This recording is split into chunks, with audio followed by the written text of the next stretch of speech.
Matalino ang isang ito. Nabasa niya kaagad ang gagawin ko. Agad niyang nasundan at dadakutin pa etong si Jing. Ngayon ay huli ka na, Jack, na hindi na kita pagbibigyan pa at tatapusin na agad kita.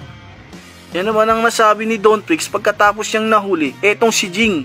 Tuluyan na ang nahuli etong si Jing at pinitpit pa nga ito ng malaking kamao ng kapangyarihan ni Don Prix. Bali-bali na kaya ang mga buto nito?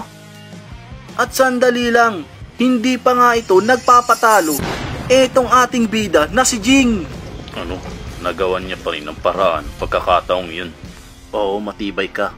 Pero hindi rin ako basta-basta magpapatalo sa'yo sa laban na to. Kaya humanda ka, Don Prix. Agad namang nakataka si Jing sa ginawang paghuli sa kanya ni Don at pagbaba ay umatake nga agad ito. Ayan na nga, at mukhang mas malakas na atake na naman ang gagawin ni Jing dito para kay Don Prix. Balik nga tayo dito kay Don na nakatingin nga ito sa gagawing atake ni Jing. Kahit na anong atake ay hindi uubra sa akin ang mga ganyan lamang. Umanta ka. Ngayon, ito naman ang tigman mo.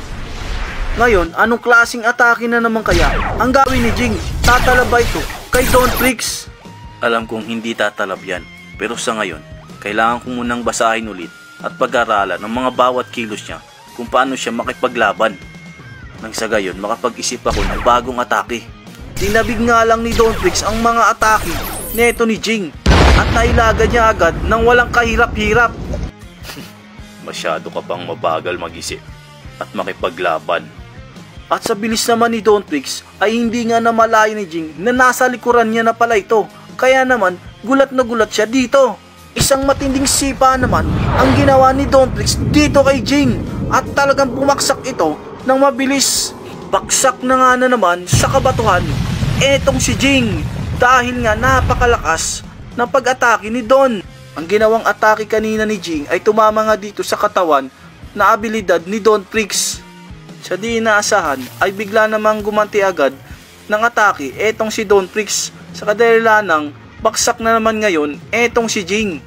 Parang napakasimpleng sipa lamang ito, ngunit kay Jing ay napakalakas nito dahil sa likuran siya tinamaan at ngayon ay parang mawawala na siya ng malay. Hindi niya nabalutan ng aura ang kanyang katawan kung saan siya tinamaan dahil nga sa bilis niya itong kumilos ni Don Prix. Mga kawawang nilalang, walang kapag-asang manalo sa mga ganitong labanan. Masyado niyo ata akong minali para pumunta dito. Ito na ba ang katapusan namin? Hanggang dito na lang ba kami? Dapat pala sa umpisa pa lang ay hindi ko na hinayaang sumama sila sa akin. Pero kahit ganun pa man, wala na akong magagawa. Nandito na rin kami. Ang tanging paraan na lang ay kailangan matalo siya. Kaya na masusubukan ko pa rin ito. Wala ka pa rin balak sumuko.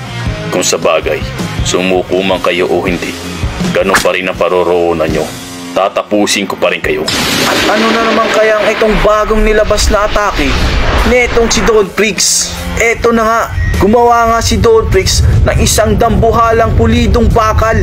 Gagamitin niya nga ito para nga pambagsak o pandagan dito nga kay Jing. At isang malalang pantapos nga ito para sa kanya. Hinawakan na nga ng abilidad ni Don Prix ang isang dambuhalang bakal para nga ipambagsak na ito kay Jing.